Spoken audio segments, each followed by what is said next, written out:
আপনারা দেখছেন বার্তা এক।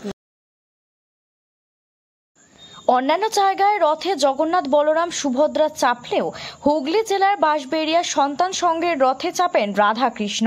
এই রথ এবছর ৯০তম বর্ষে পদার্পণ করেছে। আজ সকালে রথের রশিতে টান দিয়ে রথের শুভ সূচনা করলেন সপ্তগ্রাম বিধানসভার বিধায়ক তপন দাশগুপ্ত, বাঁশবেড়িয়া পৌরসভার পৌরপ্রধান আদিত্য নিয়োগী, উপপৌরপ্রধান শিল্পী চ্যাটার্জি, কুণ্ডুগুলি রামকৃষ্ণ বিবেকানন্দ আশ্রমের মহারাজ পরে এসে উপস্থিত হন। গোঘাট বিধানসভার প্রাক্তন বিধায়ক ও জেলা পরিষদের সদস্য মানস মজুমদার দুপুরে উপস্থিত হয়েছিলেন। সদর মহকুমা শাসক স্মিতা শুক্লা সান্যাল মন্দির ও মেলার মাঠ ঘুরে দেখলেন। রথযাত্রা উপলক্ষে সকলের হাতে ফুল ও ফলের গাছ তুলে দেন উপস্থিত সকলে। একে একে বিধায়ক কি বলেছেন শুনবো। রাজেশ কুমারের রিপোর্ট, বার্তা এক নজর।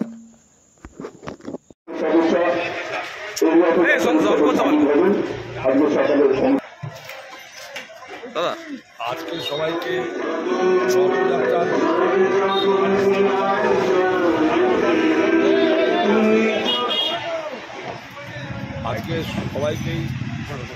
রথযাত্রার শুভেচ্ছা জানাচ্ছি। জগন্নাথ দেবের কাছে প্রার্থনা করি সবাই ভালো থাকুন, সুস্থ থাকুন, ঈশ্বর আপনাদের মঙ্গল করুন। আজকে এখানে আমার সঙ্গে আদিত্য নিয়োগী আছে, চেয়ারম্যান, ভাইস চেয়ারম্যান শিল্পী চ্যাটার্জি, এছাড়া চপাররা আছেন, এই ক্লাবের কর্মকর্তা ডাক্তারবাবু আছেন, বিকাশ রায় আছে, আমাদের পঞ্চায়েত সমিতির সহসভাপতি, আটটার থেকে শুরু করে অনেক মানুষের এখানে সমাগম হয়েছে। সকাল 9:30টায় প্রতি বছরই সন্তান সংঘ এখান থেকে রথযাত্রা শুরু করে।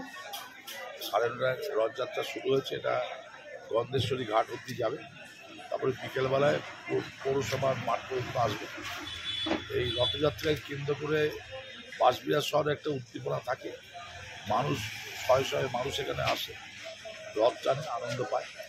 এই আনন্দ উপভোগটাই হচ্ছে ঈশ্বরের কামনা। ওই জন্য বলবো যে সবাই ভালো থাকুন, ঈশ্বর আপনাদের সকলের